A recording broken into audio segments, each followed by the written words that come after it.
pas vraiment passer de Scratch à Python directement. C'est quelque chose qui n'est pas Alors possible. là, c'est un saut quantique. Là, la Yeah. difficulté, elle est énorme. Et justement, nous, notre rôle, elle est justement de réduire cette distance, en fait.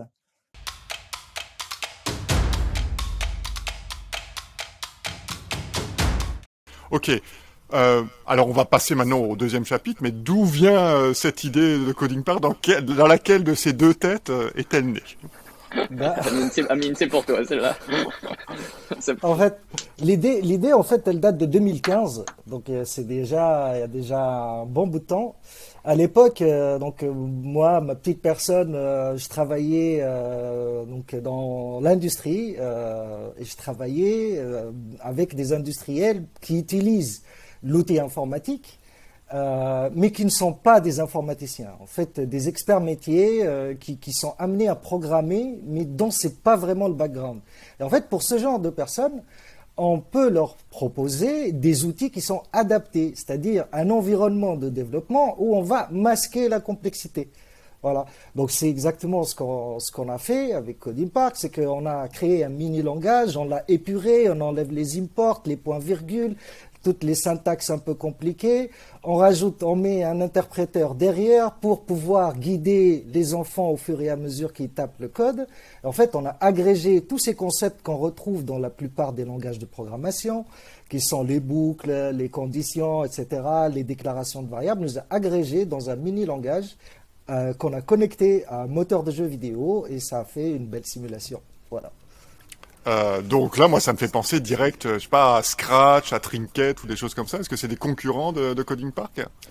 Alors, oui et non. Alors en fait, oui, tout à fait. Parce que Scratch, en général, les enfants, quand ils commencent, la première expérience, c'est Scratch. Alors Scratch, c'est bien parce que c'est un drag and drop. En fait, on peut pas écrire de programmes qui sont faux. On peut pas écrire on peut pas se permettre d'avoir des erreurs dans son programme. Et du coup, bah, c'est facile. C'est pour ça, c'est ce qui explique le succès de Scratch. Nous, en fait, on est juste après. C'est-à-dire, bon, si les enfants ont déjà fait du Scratch, ben c'est bien. Ils ont déjà quelques notions. Ils vont pouvoir passer à l'écriture, donc à l'écriture de programme. Et puis, ma foi, si c'est pas le cas, ils peuvent très bien commencer tout de suite avec Coding Park. On le voit d'ailleurs dans les divers ateliers qu'on a. Absolument. Parce qu'en fait, Scratch, c'est hyper intéressant pour commencer, comme il a dit, mais il y a trois choses qui sont pas expliquées. Généralement, quand on voit dans les salons les enfants qui sont habitués à utiliser Scratch, le vrai problème, c'est l'utilisation du clavier, si tu veux. C'est-à-dire que et en vrai, c'est très piégeux parce qu'on leur a expliqué les 2 dernières années que le Z, c'était la dernière lettre de l'alphabet et sur un clavier, c'est la deuxième.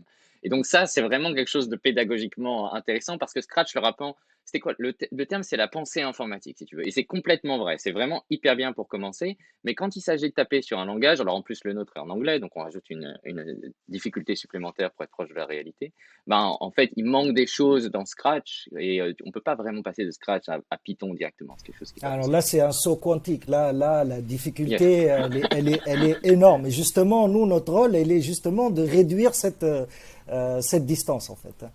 Voilà, Bon, donc il y a on va dire cette connaissance que tu as, une connaissance business de la nécessité de mettre dans la main d'utilisateurs métiers quelque chose qui est plus facile à manipuler que du code. Et puis aujourd'hui, on a un outil de jeu vidéo.